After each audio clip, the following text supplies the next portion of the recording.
Hi friends, నేను మీ నాని ప్రభాకర్. మీరు చూస్తున్నారు technology channel. Friends, tech news episode 1192కి అందరికీ స్వాగతం. ఈరోజు టెక్ న్యూస్ ఏంటో చక్కగా చూసేద్దాం. సో మొదటి న్యూస్ వస్తే మనకి లావా నుంచి లావా బ్లెజ్ అనే ఒక మొబైల్ని వీళ్ళు త్వరలో అయితే లాంచ్ చేయబోతున్నారు. ఇప్పుడు ఈ మొబైల్ సంబంధించిన ప్రీ ఆర్డర్స్ని ఇప్పుడు రేపటి నుంచి లావా అయితే తీసుకోబోతుందన్నమాట. ఈ మొబైల్లో మనకి యూనిసాక్ ప్రాసెసర్ అయితే ఉండబోతుంది. 13 మెగాపిక్సెల్ రేర్ కెమెరా అయితే ఉండబోతున్నట్టుగా ప్రస్తుతానికి న్యూస్ అయితే ఉంది. ఈ మొబైల్ కూడా మనకి బిలో 10,000లో అయితే రాబోతుందంట. యాక్చువల్గా లావా వాళ్ళ బ్రాండ్ని చాలా ఎక్కువగానే ఊహించుకుంటుందేమో అనిపిస్తుంది అనమాట. ఎందుకంటే ప్రీ ఆర్డర్స్ తీసుకునే రేంజ్ లావాకి బ్రాండ్ మార్కెట్ అయితే ఉందని నాకైతే అనిపించట్లేదు. బట్ వీళ్ళు తీరా చూస్తేనేమో ప్రీ ఆర్డర్స్ అంటున్నారు. ఏంటండి మీకు లావా నుండి పార్సల్ వచ్చింది? లావా నుండి పార్సలా? తీసురండి. లావా నుంచి మనకి ఒక పార్సల్ అయితే వచ్చింది. ఏమొచ్చిందో ఏంటో తెలియదు. ఫోన్ లాగా అయితే అనిపించట్లేదు, ఏదో డైరీ లాగా అయితే అనిపిస్తుంది. కానీ హార్డ్గా అయితే ఉంది, లోపల ఏముందో అయితే తెలియట్లేదు. ఎందుకు చెప్తున్నానంటే ఇది పల్స్గా అయితే ఉందన్నమాట. ఫోన్ అయితే మరి ఇంకొంచెం సైజు కొంచెం పెద్దగానే రావాలి. సో చూద్దాం ఈరోజు ఇందులో లావా మనకి ఏం పంపించింది. మొబైల్ పంపిస్తే హ్యాపీ. సో చూసి మొబైల్ కూడా అన్బాక్స్ చేసినట్టు ఉంటుంది. అలా కాకుండా వీళ్ళు ఏమైనా మొబైల్ లాంచ్ చేస్తున్నారు కదా, ఇన్విటేషన్ లాంటిది ఏమైనా పంపించవచ్చు.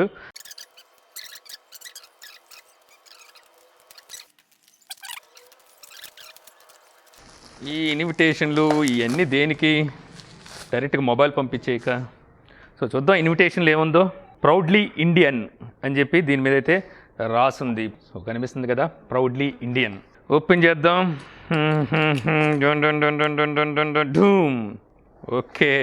Dear Nani Prabhakar, it's time to outshine it's time. #Blaze #చమక్ కమింగ్ సూన్ అని చెప్పేసి దీని మీద రాసుంది. సో అంతే, ఇది ఒక గ్లాస్ ఐటము. సో ఇది ఎక్కడ పెట్టుకోవాలి? ఎక్కడైనా పెట్టేసుకోవచ్చు అనుకుంటా. ఇది స్టిక్ అయితే ఏం లేదు, ఇంకంతే. ఈ బాక్స్లో ఏమీ లేదు. సో ఒక ఇన్విటేషన్ అయితే పంపించారు. ఒక మొబైల్ని అయితే తీసుకురాబోతున్నారు త్వరలో. సో దానికి సంబంధించిన ఇన్విటేషన్ ఇది. అదనమాట సంగతి. నేను ఇంకా ఏదో ఇంకా ఎక్కువగా ఎక్స్పెక్ట్ చేశాను. బట్ వచ్చేసరికి ఇంతే మనకు దక్కింది. ఓపెన్ ఇట్ యార్. ఏంటిది? అర్థం కాలేదు కదూ. నేను నీకేదో వైన్ బాటిలో షేవింగ్ కిట్ ఇచ్చాననుకో, ఒకదాన్ని తాగేస్తావు, దాన్ని వాడేస్తావు. బట్ దీన్ని జాగ్రత్తగా అలమరాలో దాచేస్తావు. దాన్ని చూసినప్పుడల్లా అలారంలా నేను గుర్తొస్తాను. థ్రిల్, ఫీల్ దట్ థ్రిల్ అయితే.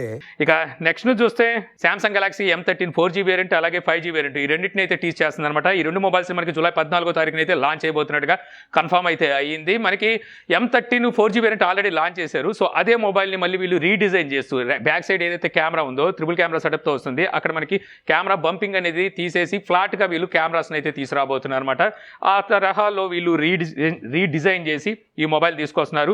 ఇంకోటి సామ్సంగ్ గెలాక్సీ M13లోనే 5G వేరియంట్ మొబైల్ తీసుకొస్తున్నారు. ఇందులో మీడియాటెక్ డెమెన్సిటీ 700 ప్రాసెసర్ అయితే ఉండబోతుంది. మరి ప్రైజెస్ ఎలా పెడుతుందో చూడాలి.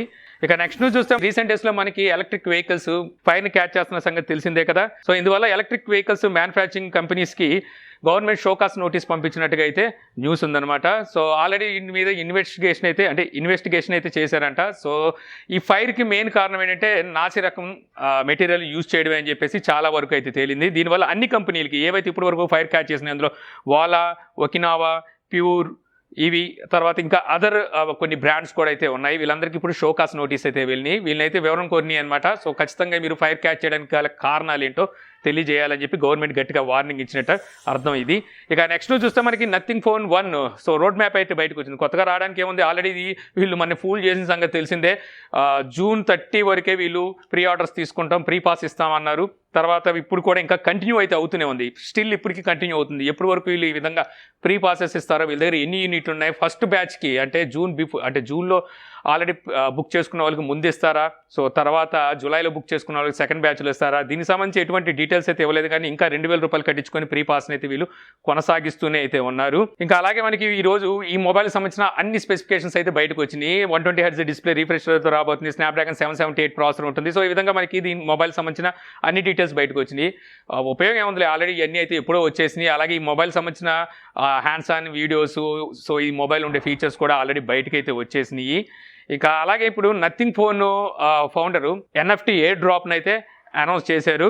సో వీళ్ళు అప్పుడే NFT దాకా అయితే చేరుకున్నారనమాట. వీళ్ళు చెప్పేదాని ప్రకారం కనుక చూస్తే రాబోయే రోజుల్లో మనకు Web3 రాబోతుంది కదా, ఇది ఒక గేట్వే లాగా అయితే ఉపయోగపడుతుంది. మొబైల్ ఫోన్స్లో గేట్వే లాగా అయితే ఇది ఉపయోగపడుతుందని చెప్పేసి వీళ్ళైతే చెప్తున్నారనమాట.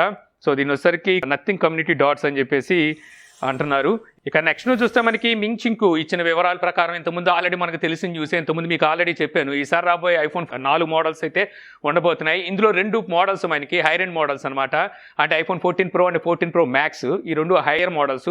ఈ రెండిట్లో మాత్రమే మనకి A16 బయోనిక్ చిప్ సెట్ అయితే ఉంటుంది. 14 అండ్ 14 Maxలో మాత్రం A15 బయోనిక్ చిప్ సెట్నే వాడతారని. సో ఇప్పుడు మించింగ్ అయితే దాన్ని అయితే కన్ఫర్మ్ చేశాడు. సో మనం అనుకున్నట్టుగానే వీళ్ళు హైర్ ఎండ్ మోడల్ మాత్రమే లేటెస్ట్ ప్రాసెసర్ అయితే తీసుకురాబోతున్నారు. డౌన్గ్రేడ్ మోడల్ చూసుకుంటే ఆల్రెడీ మనకి ఐఫోన్ 13లో ఉండే సేమ్ ప్రాసెసర్ని, సేమ్ డిజైన్ అయితే తీసుకురాబోతున్నట్టుగా అర్థమవుతుంది. సో వీళ్ళ ప్లాన్ ఏమిటి అంటే నేను అనుకోవడం, సో ఎక్కువ సేల్స్ అనేవి హైర్ ఎండ్ మోడల్స్కే జరగాలని చెప్పి చాలా వరకు మార్పులు అనేవి ఆ మోడల్కే అయితే తీసుకొస్తున్నారన్నమాట. ఇక ప్రీవియస్ మోడల్స్ లాగే మనకి ఇప్పుడు ఈ 14 అండ్ 14 Maxని అయితే యాపిల్ తీసుకొస్తుంది. వీళ్ళేం తక్కువలేం కాదు. అటు మళ్ళీ జనాల నుంచి ప్రైస్ ఎక్కువ తీసుకొచ్చేసారు అనిపించుకోకుండా ఉండటం కోసం వీళ్ళు 14 అండ్ 14 Maxని తీసుకొస్తున్నారు. ఇంకా జనాలు కొనగలిగే మొబైల్స్ ప్రైస్ మాత్రం ఎక్కువ పెట్టేసి 14 Pro అండ్ 14 Pro Maxని మాత్రం మంచి మార్పులు అయితే తీసుకొస్తున్నారు. ఆల్రెడీ ప్రీవియస్గా 13 వాడుతున్న వాళ్ళు, 12 వాడుతున్న వాళ్ళు 14 అండ్ 14 Maxకి వెళ్ళాల్సిన అవసరం లేదు. ఈ లెక్క ప్రకారం కనుక చూస్తే కావాలి అనుకుంటే 14 Pro అండ్ 14 Pro Maxకే వెళ్ళాలి. కాకపోతే వాటి ప్రైజెస్ ఆకాశాన్ని అందిస్తారు ఈసారి. ఇక నెక్స్ట్ చూస్తే మళ్ళీ మనకి శాంసంగ్ నుంచి శాంసంగ్ గెలాక్సీ Z Fold 4 ఈ మొబైల్ సంబంధించిన మరికొన్ని ఫీచర్స్ అయితే బయటకు వచ్చినాయి. ఇందులో మనకి స్నాప్డ్రాగన్ 8+ జనరేషన్ 1 ప్రాసెసర్ అయితే ఉండబోతుందంట. అలాగే మనకి 50 మెగాపిక్సెల్ ప్రైమరీ సెన్సార్ ఉన్నట్టుగా సో తెలుస్తుంది. అలాగే ట్రిపుల్ కెమెరా సెటప్తోనే ఈ మొబైల్ అయితే రాబోతుంది. ప్రీవియస్గా వీళ్ళు తీసుకొచ్చిన సేమ్ ప్రైజెస్లోనే వీటిని కూడా తీసుకొస్తానని నిన్నే మనం మాట్లాడుకున్నాం. ఇక ఈ మొబైల్స్ ఇంకా దగ్గర అయితే పడుతుంది సమయం. సో మెల్లమెల్లగా వీటికి సంబంధించిన రూమర్స్ అండ్ లీక్స్ అనేవి సో బయటకు అయితే వస్తున్నాయి. ఏంటి ఈగలు ఎన్ని ఉన్నాయి, లోపల చూస్తే పవర్ లేదు, బయట చూస్తే ఈగలు గోల. ఇక నెక్స్ట్ చూస్తే మనకి Amazon prime day sales date అయితే ఇండియా డేట్ కన్ఫర్మ్ అయింది. నిన్నే అనుకుంటా మనం టెక్న్యూస్లో మాట్లాడుకున్నాం, మొన్న మనం టెక్న్యూస్లో మాట్లాడుకున్నాం. ఆల్రెడీ మనకి గ్లోబల్గా చూసుకున్నట్టయితే వీళ్ళు 12th అండ్ 13th అయితే పెట్టారు. అంటే యూకే అండ్ యూఎస్ అటు సైడ్ కనుక చూస్తే అదే రోజున మన ఇండియాలో కూడా వీళ్ళు ప్రైమ్ డే సేల్స్ స్టార్ట్ చేస్తారనుకున్నాం. బట్ వచ్చేసరికి మన ఇండియాలో చూస్తే 23rd నుంచి 24th వరకు అయితే ఈ ప్రైమ్ డే సేల్స్ అయితే జరుగుతున్నాయి. సో మనకి ప్రైమ్ డే సేల్స్ అనేసరికి ప్రైమ్ మెంబర్స్ కోసం ప్రత్యేకించి వీళ్ళైతే ఈ సేల్స్ తీసుకొస్తారనమాట. సో ఇక్కడ మీకు చాలా ఆఫర్స్ అయితే ఉంటాయి. అలాగే కొత్త కొత్త ప్రోడక్ట్స్ అనేవి లాంచ్ అవుతాయి. ఆ లాంచ్ అయిన ప్రోడక్ట్స్ డైరెక్ట్గా మనకి అమెజాన్లోనే సేల్కి అయితే తీసుకొస్తారు. అది మెయిన్ బెనిఫిట్ అనమాట ఇక్కడ వచ్చేసరికి. సో మరి ఈసారి ఆఫర్లు ఏ రేంజ్లో ఉంటాయో చూడాలి. మొత్తం 2000 ప్రోడక్ట్స్, కొత్త ప్రోడక్ట్స్ని అయితే ఈసారి ప్రైమ్లో లాంచ్ అయిపోతున్నారు. ఇక నెక్స్ట్ చూస్తే మళ్ళీ మనకి యాపిల్ నుంచి యాపిల్ మరో స్టెప్ అయితే తీసుకుందనమాట జనాలు నడ్డేరుకోవడం కోసం. యాక్చువల్గా యాపిల్లోని ఏదైనా ఒక యాప్స్ కానీ, గేమ్స్ కానీ, మ్యూజిక్ ఆల్బమ్ కానీ, లేకపోతే టీవీ షోస్ కానీ ఏదైనా మనం యాపిల్ నుంచి పర్చేజ్ చేసామంటే దాన్ని మనం ఫ్యామిలీ మెంబర్స్తో షేర్ చేసుకునే ఆప్షన్ కూడా మనకైతే ఇప్పుడు దాకా ఉండేదన్నమాట. ఒకరు పర్చేజ్ చేస్తే చాలు ఫ్యామిలీలో అందరూ అయితే దాన్ని యూజ్ చేయొచ్చు. ఇప్పుడు వరకు అదైతే కొనసాగుతూ ఉంది. ఇప్పుడు దాన్ని అయితే ఇండియాలో స్టాప్ చేసినట్టుగా అయితే తెలుస్తుంది అనమాట. సో ప్రతి పర్సన్ వాళ్ళ ఫ్యామిలీ మెంబర్స్కి వాళ్ళు పర్చేజ్ చేసిన గేమ్స్ కానీ యాప్ వీటిని అయితే షేర్ చేయడానికి అయితే లేకుండా వీళ్ళైతే ఈ నిర్ణయం తీసుకున్నారు. సో అంటే ఇకపై నుంచి ఎవరో కాళ్ళు మళ్ళీ విడిగా అయితే పర్చేజ్ చేయాలి. వీళ్ళు మామూలుగానే వీటి ప్రైజెస్ ఆకాశాన్ని అందుకొని ఉంటాయి. ప్రతి ఒక్కరు ఇంట్లో ఒకరు పర్చేజ్ చేయాలంటే డబ్బులే వీళ్ళకి. ఇక నెక్స్ట్ చూస్తే మనకి వాట్సాప్ స్కామ్కి సంబంధించింది అనమాట. వాట్సాప్లో ఒక స్కామ్ అయితే చక్కర్లు కొడుతున్నట్టుగా తెలుస్తుంది. ఇదే యూకేలోని జాబ్ గురించి అనమాట. సో యూకేలో జాబ్స్ అయితే ఉన్నాయి. మొత్తం 1,86,000 జాబ్స్ ఉన్నాయి. అందులో 1,32,000 మందిని మన ఇండియా నుంచి అయితే తీసుకుంటున్నట్టుగా ఈ జాబ్కి సంబంధించిన ఒక ఫేక్ స్కామ్, అంటే ఫిషింగ్ అనొచ్చు దీన్ని. సో ఒక ఫిషింగ్ స్కామ్ అయితే నడుస్తున్నట్టుగా తెలుస్తుంది.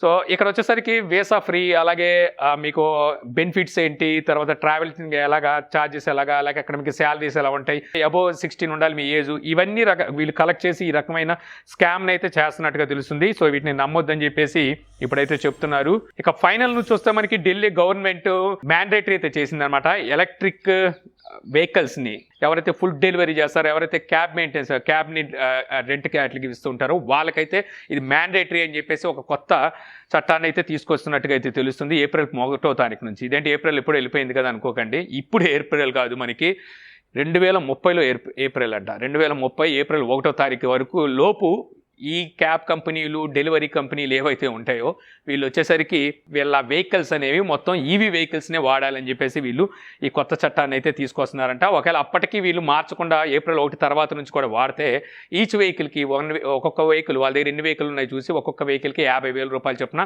పెనాల్టీ అయితే విధిస్తారంట. ఇది మరీ కామెడీ.